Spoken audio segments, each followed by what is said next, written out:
Before you read my story, just know that this is possibly the scariest, creepiest thing that has happened to me, or anyone around me. I'm still in denial to this day, but go ahead and read this. My cell phone rang, and I said hello. I answered my phone so enthusiastic. "Hey, is this Sarah?" some guy asked.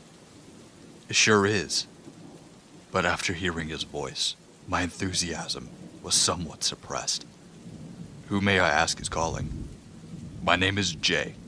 Just the letter J, not J-A-Y, just J. I saw on Craigslist that you were looking for a room. I actually have something for a single woman if you're interested at all. Would you mind coming to my place today?" He spoke with a dull voice that had an eerie weirdness to it. Maybe it was because his lungs were filled with tar, because he was obviously a smoker. I was reluctant to answer back after hearing his murky voice, but then I thought it would be safer to ask, "Are you in the San Diego area? Because that's where I work." "I sure am." But he still had a gloomy tone in his voice. "Would you like me to send you pictures of the place?" "Of course." I definitely knew a picture text would help me determine if I really wanted to be in that place or if it was right to suit me. I just didn't know if he would be the right roommate for me. Instantly, he sent me 5 pictures of this enormous estate. It was gigantic, with an infinity pool, a hot tub, and a colossal-sized room. The windows overlooked the Pacific Ocean. This place looked more like a mansion of Beverly Hills than a typical San Diego suburban house. I was at Starbucks. I'm not a rich gal, so I was hoping that the rent would be around maybe like $800 per month. I sent him a text. "I forgot to ask you, Jay, how much is rent?" Then he sent me a video text of the backyard. He spun a full 360, which showed me a panoramic view of the entire backyard. But what sounded odd was, he said, "This place doesn't look like where a serial killer would live, does it?" With a creepy tone in his voice. When he said it, it honestly gave me goosebumps from head to toe. I didn't know why someone would just say something like that. He texted me, "I could do $500 per month." The place looked phenomenal. Any person would love to live here.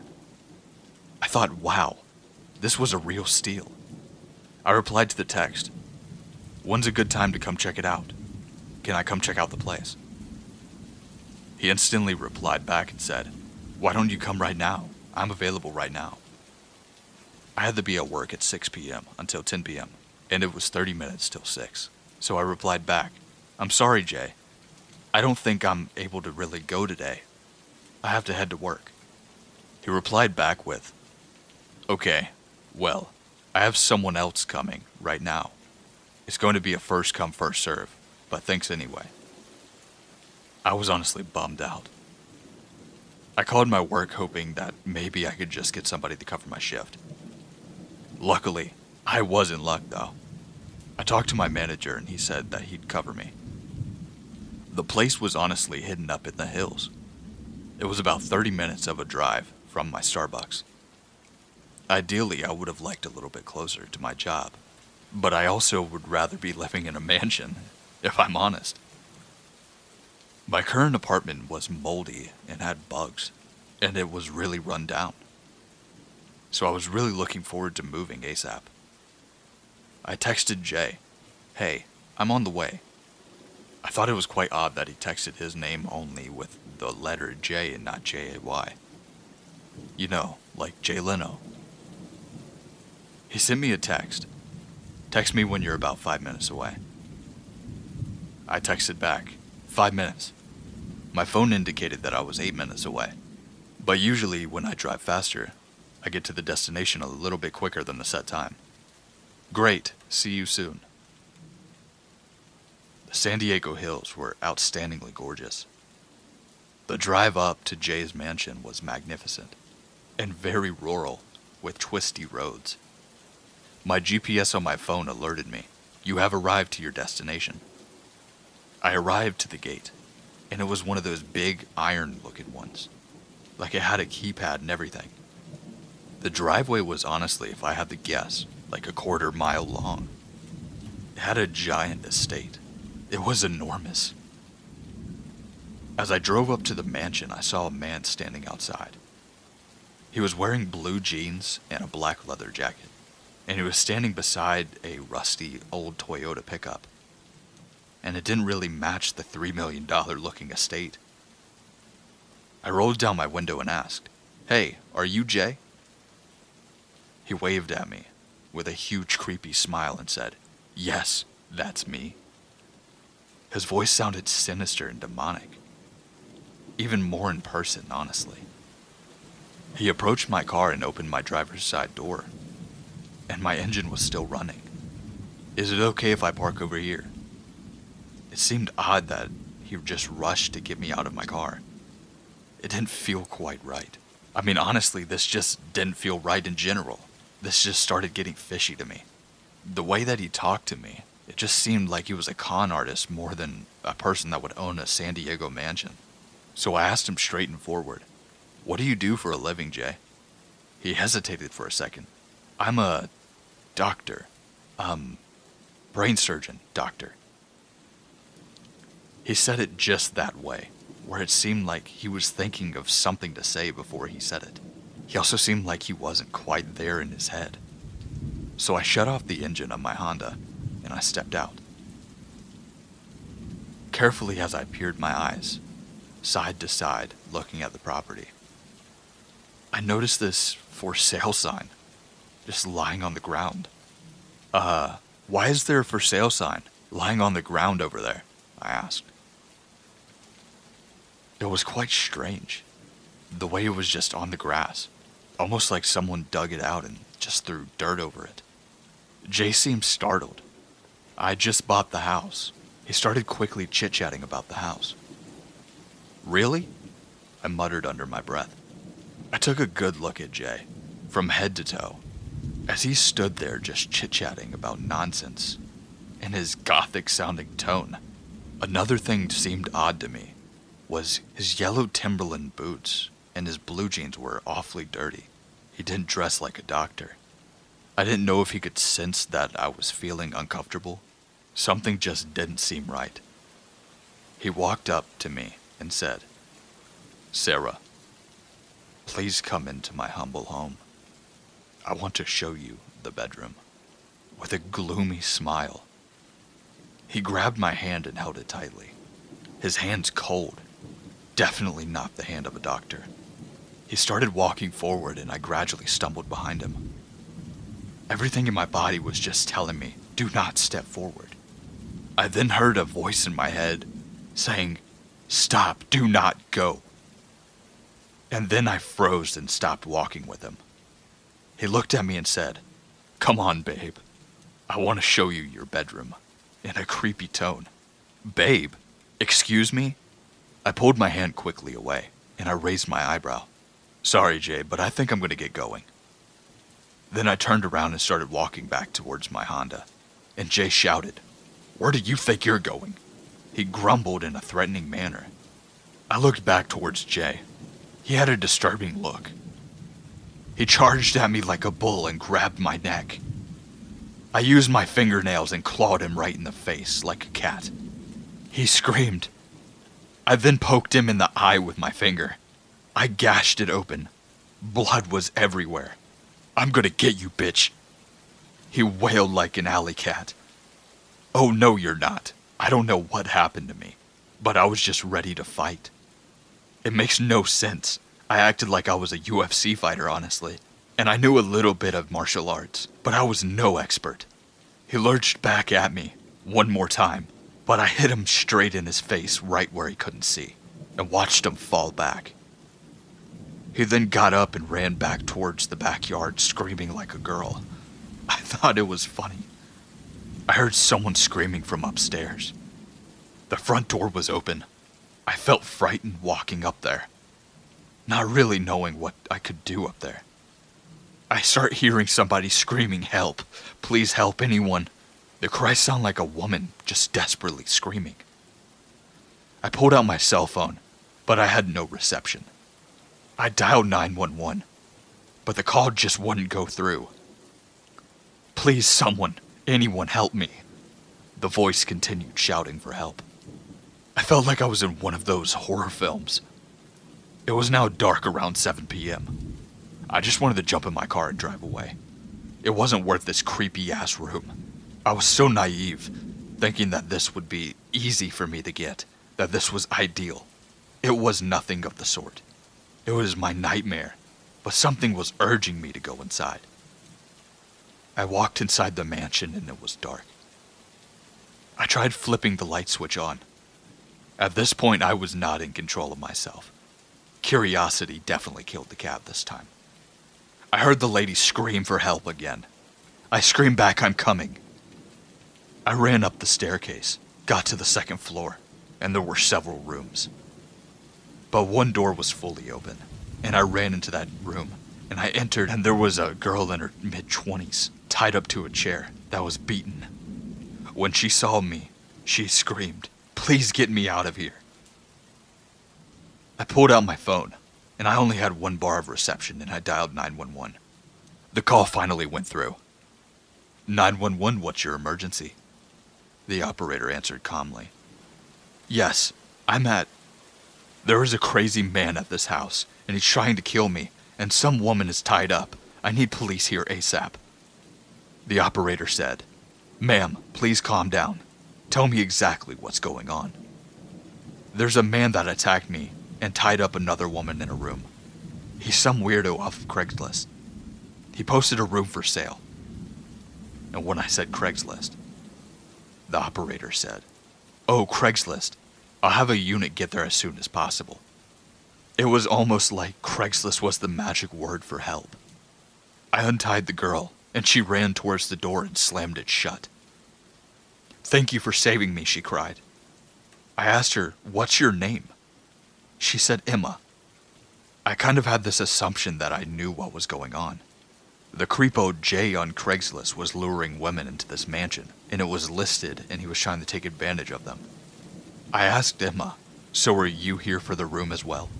And she nodded yeah. She had the same exact situation.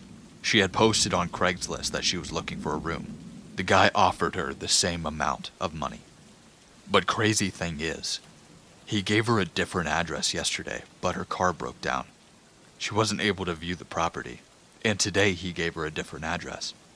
I thought it was a little odd, but he told me that it was an accident that he gave her the wrong address. Emma honestly was just breaking down at this point. Within 5 minutes, several officers showed up to the house looking for Jay, but Jay was nowhere to be found. It was like he just vanished. I told the officer what happened. I told him basically I pretty much jabbed him in the eye socket, and he couldn't possibly be far bleeding that much. Surprisingly, the officer responded that he had heard about a lot of these horror stories, especially from Craigslist. And then he told me that he could actually show me a way to screen people before we meet them. Emma was taken to the hospital. If I didn't get there when I did, I don't think she would have made it. You don't understand the amount of blood and how beaten she truly was. They made sure to give me an escort home. And 2 days later, the officer gave me a call and said that they found Jay. His name was actually Jason Blender. He was actually a serial killer and was wanted by the FBI. He was a truck driver that drove state to state looking for new victims on Craigslist. When he found an open house that he could break into, he went on Craigslist to search for women who had ads looking for a room. He killed 15 women in a 2-year span throughout the United States. But now he's finally locked away behind bars where he belongs. I'm very glad that here, they still have the death penalty, which was given to him. But I do really hope that the inmates give him a really nice beating while he's still living. So that's the end of my story. Now you can understand why it's so scary. I live with this every single day. I'm surprised that I finally posted it on here. But I hope somebody will learn something from this. Because this can happen to anyone. Please, please, don't make my mistake.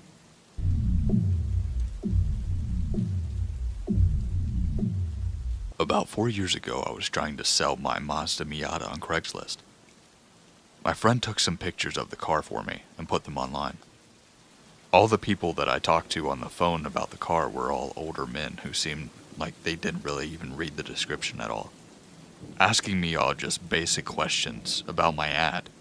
It honestly seemed a little weird because I guess I just figured that somebody around my age would be drawn to the car, like 19-year-old females or something.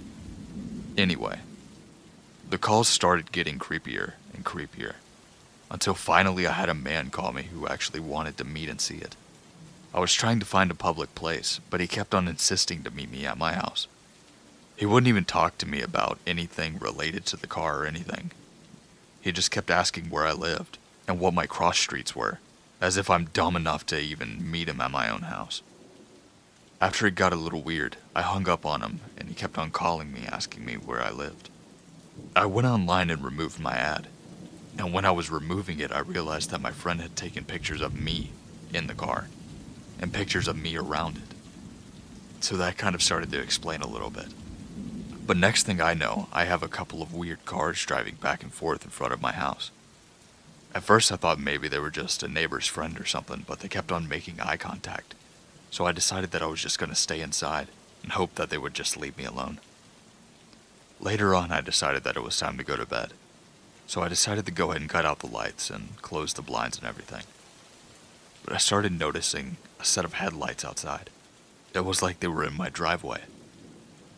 I live on the second floor, and I can still see the beams of light coming in through my window. I realized that it was somebody sitting in my driveway.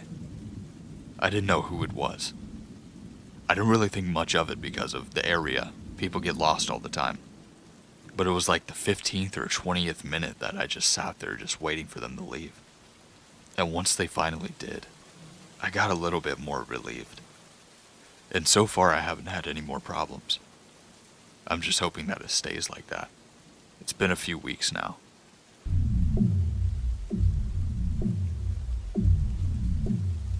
Before I tell you my story, just know that I'm a firefighter, and this was a couple years back. There's some info in this story that you're gonna need to know, and why I was there. So here it is. A couple years ago, I'm backstepping on an engine company working on one of the nights of our tours. So the tone goes off so we can get ready, because dispatch frantically dispatches my engine and one of our ambulances to a gunshot victim. We arrive on scene, and right behind the ambulance only to find a male in his late teens laying unresponsive on the ground with an entry wound into his chin. No respirations and no pulse. We begin CPR, and as we cut all of his clothes off, we discovered that he had been shot in the lower abdomen and his chest. So as we later uncovered, the story was that he'd responded to a Craigslist ad from a guy selling headphones. Our victim had been responding to his ads on Craigslist, meeting people in quiet areas and robbing them at gunpoint. He also had recently just gotten out of jail. Well, the guy who was selling the headphones became a bit suspicious of this guy and meeting him in the place and asked his friend to come along. His friend happened to be a county corrections officer. He asked him to come along with him. When the victim arrived, he pulled a gun on them, and the CO opened the passenger door to use as cover and drew his sidearm, which is allowed to carry off duty. And then he discharged 3 rounds into a zipper fashion upwards into the victim. Our ambulance transported this guy, but he didn't make it. My buddy, who is now a county corrections officer, also told me that this same guy that killed the victim had been on stress leave and is possibly leaving his profession because of what he had to do. Says that he lives with the guilt because he didn't want to do it. So yeah, it went all terribly wrong. This is the end of my story. And I hope that you learn, don't use Craigslist.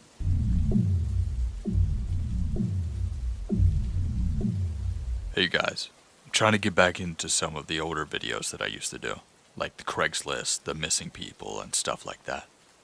So if you guys want to hear those, make sure to post down in the comment section saying you do. If you have some other type of video you would like to hear, make sure to comment it as well. I usually respond to all of my comments. On another note, I've got a few really cool videos coming out soon. and one will definitely be coming this next Sunday, so make sure to check that out. It's going to be really good. On top of that, make sure to like, comment, subscribe. You know what to do. Turn on those post notifications. But with that being said, stay safe, stay scary, and I'll see you in the next one.